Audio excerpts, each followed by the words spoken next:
of the Dyer field, and we're now looking across one of the famous Dyer fields, although we're not going to talk about that.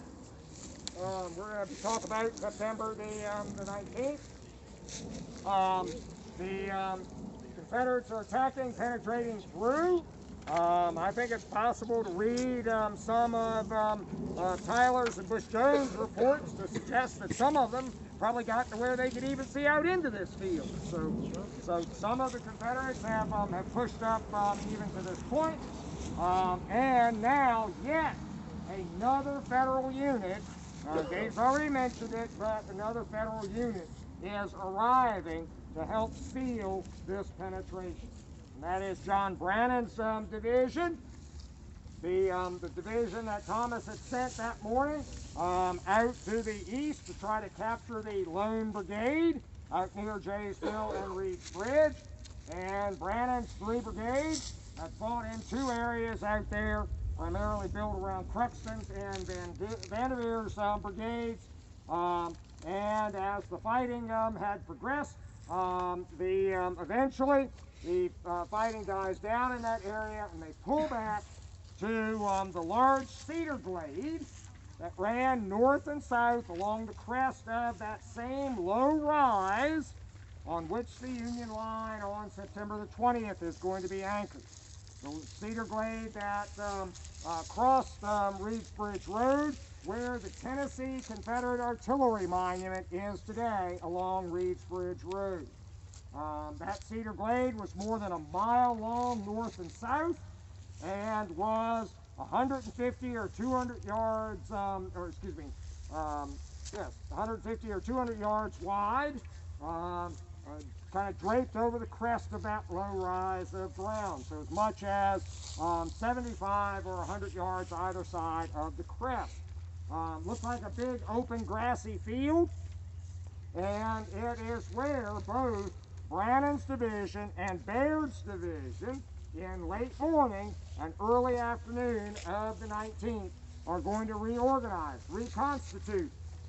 And by later afternoon, Brannan's division has largely reorganized. The regiments of Connell's brigade have been detached from Cruxton and Vanderveer, where they had been parceled out in the morning fighting. They have resupplied with ammunition, made arrangements for adjustments in leadership where there had been losses, like Colonel Taylor of the 10th Indiana, who's become a casualty, and they are now in relatively good condition. And as a result of this crisis, George Thomas, as Dave related, is going to order John Brannan to march his division southward. So they're going to leave the area immediately east of the visitor center, the McDonald Farm, on the Lafayette Road, and march southward and essentially come down the corridor of the Glen Kelly Road, and they're going to come into the northern end of the Dyer farm here, the Dyer field.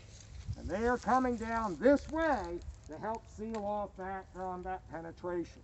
And Cruxton's brigade is in the lead, but as David related, they're not really going to be involved in this fighting. The Confederates have had enough with Negley coming up, with Gross threatening the flank, with other federal resistance. The Confederate attack has spent itself and will start to go back, but Brannan's division has been brought down into here. Anything you want to add at this point? Just that Brannan does form for a time a sort of semicircular line facing that direction.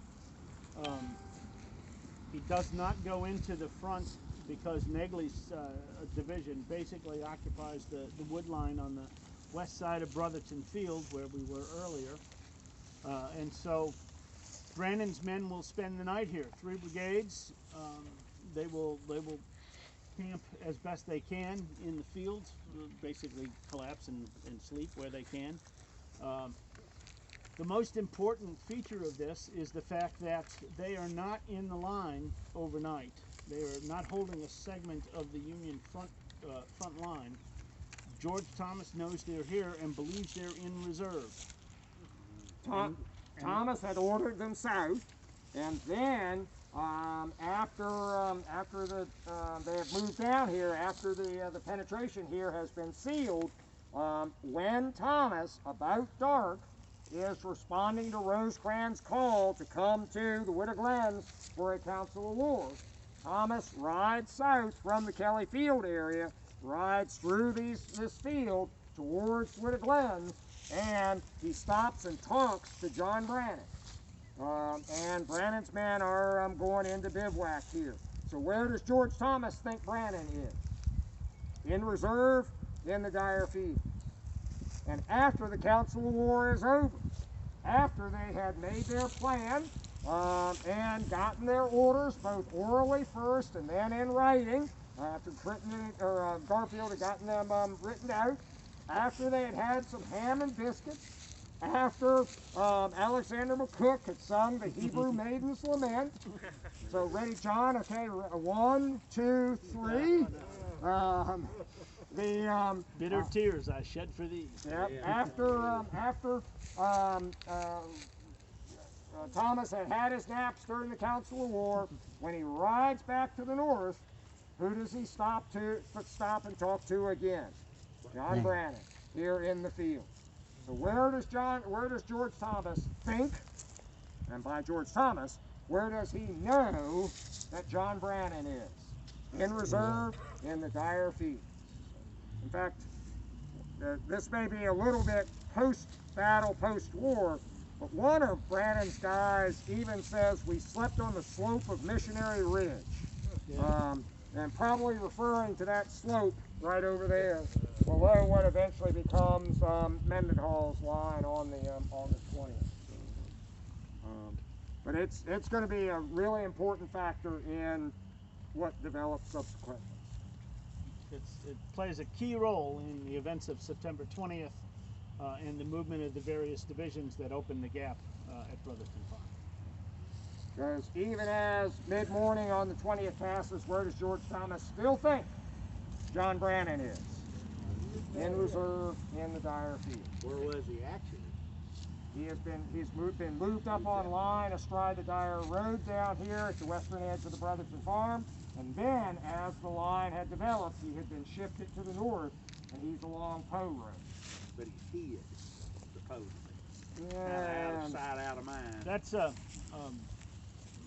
That's really an antiquated version of what happened. I was telling a couple of guys, Pat, anyway, at lunch. There are really sort of 3 discrete stories on the famous Lost Order. And the earliest, the first one is that Thomas's nephew-in-law, Sanford Kellogg. Thank you, Sanford Kellogg, simply rode down to Rosecrans headquarters and did not see Brannan in the woods, and so reported him as, or reported to Rosecrans that there was a gap. We know now that that's not at all true. Sanford Kellogg not only saw Brannan's men, he talked to Brannan himself personally. And that's in Brannan's report of the battle that he wrote just a week after the battle. Sanford Kellogg came to me. And so that the hidden story seems to originate with Henry Sist, and it's repeated by Glenn Tucker. Yeah, it's in his book. Oh, it's definitely in Tucker's book, yeah. But the Peter Cousins version is somewhat different. Yeah. And the version that I use, which is really the Glenn Robertson version, is yet even more different. So I guess take your pick. But you know, then that makes me wonder: did Rosecrans just either they failed to pass that piece of information, or did he just in one ear and out the other? We are right on the cusp of another entire seminar in the woods. He's so exhausted he couldn't figure out what was real and what was wrong. Yeah, and yeah, he probably misinterprets whatever it was Sanford Kellogg said to him. but that I don't think so. I think what does Sanford Kellogg, what do Brennan and Reynolds say to Kellogg? Go to Rosecrans. Yep. Brandon is moving, so come, if Rosecrans has troops, come fill this hole. And Kellogg, that's what he does, and he tells Rosecrans that. And Rosecrans is going to fill the hole. But Brandon didn't move. Right. Reynolds and Brannon didn't send somebody else after Kellogg to tell them that the circumstance had changed. But, so I don't think Rosecrans misinterpreted Kellogg. well, but did Kellogg? How well did Kellogg try to explain to Rosecrans what Reynolds said he would do in the interim before the spot could be filled? Yeah, which is complex. And that's in particular what I wonder whether Rosecrans fully understood that this might not be as an immediate crisis as it might seem, because Reynolds was going to take steps to try to mitigate the movement of Brannon. So that's what the part I wonder whether Rosecrans fully understood. So it'd be fascinating to be there and hear that report. Hey Jim, I got a question. Okay. The location of the Union hospitals, how do they impact Rosecrans' thinking on the evening of the 19th and even the 20th? On the evening of the 19th is where the fact that by that time 7 of the 9 Union Infantry Division field hospitals have been located within a mile of Crawfish Springs, because in the Council of War they talked briefly about potentially falling back towards Chattanooga, falling back into the hills of Missionary Ridge, back closer to Chattanooga. But to do that, they acknowledged that they would have to leave hundreds of severely wounded Union soldiers in those 7 of 9 field hospitals who could not bear transportation, and they did not want to do that. So they then decide they'll stay on this ground and fight another day. So that does weigh heavily on them. So on the morning, the other 2 division hospitals, one of them, Baird's division, was initially set up right over here at the Dyer farmstead. But when this breakthrough occurs by the Confederates, Stuart's penetration, they're all of a sudden in the firing line, and so they pack up at the Dyer farmstead, although they have to leave several seriously wounded Union soldiers there, and 1 hospital tent, and they then move down close to Crawfish Springs as well. The other 2 division field hospitals, Richard Johnson's and John Brannan's, are up on either side of Cloud Spring in Fort Oglethorpe. Cloud Spring is just a little bit south of the Crystal. And today it is capped, and the water still comes out of the spring today is culvertized, and depending upon how much rain, well, we haven't had a lot of rain recently, I might be able to go up there and show you water from Cloud Springs. But it runs down into a drainage today. I can probably take you up there and have you put your ear to a couple of drop drains, and you can hear water running in the drop drains. That water is coming from Cloud Springs. When the military post of Fort Oglethorpe was here, they capped the spring so that they could capture the water, and that is where the ice house was located. They used the water of Cloud Springs in an early ice making machine. A great big huge structure, and so when the post was closed, the ice house and its equipment was removed, but they kept the spring capped. And there's a doctor's office building on top of it today. That's where Brannon is on the north side of the spring, and Johnson's on the south side of the spring. And on the morning of the 20th, as kind of back to Ed's observation, on the morning of the 20th, it seems from accounts from Brannon and Johnson's hospitals that someone must have made the decision at that point that they should try to evacuate to Chattanooga as many wounded as possible.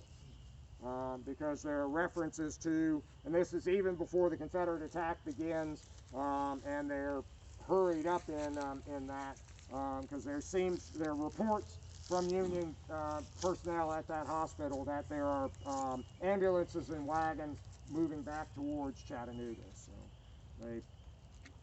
I don't know that they anticipated a defeat or anything, but perhaps just simply to reduce the number of men they have to care for there, if they can get people back to Chattanooga, all the better. Chattanooga has buildings and Well, the Confederate hospital complexes, Yeah.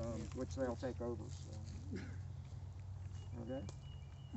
So the Confederate kind of high water mark at this point is here, and Brannon has come into the field here, and we've got him here now for the confusion of the 20th. Hazen's brigade has been forced to withdraw, and Hazen's men have gone off to the northwest, but not Hazen himself. Hazen's still looking for something to do. And if you'll remember before lunch, we still have part of Bates' brigade to dispose of on the battlefield. them from We need to eject them. And Hazen can hear the sound of firing off in that direction, and figures there's still an opportunity to do something to preserve representative government as most white male Northerners perceive it.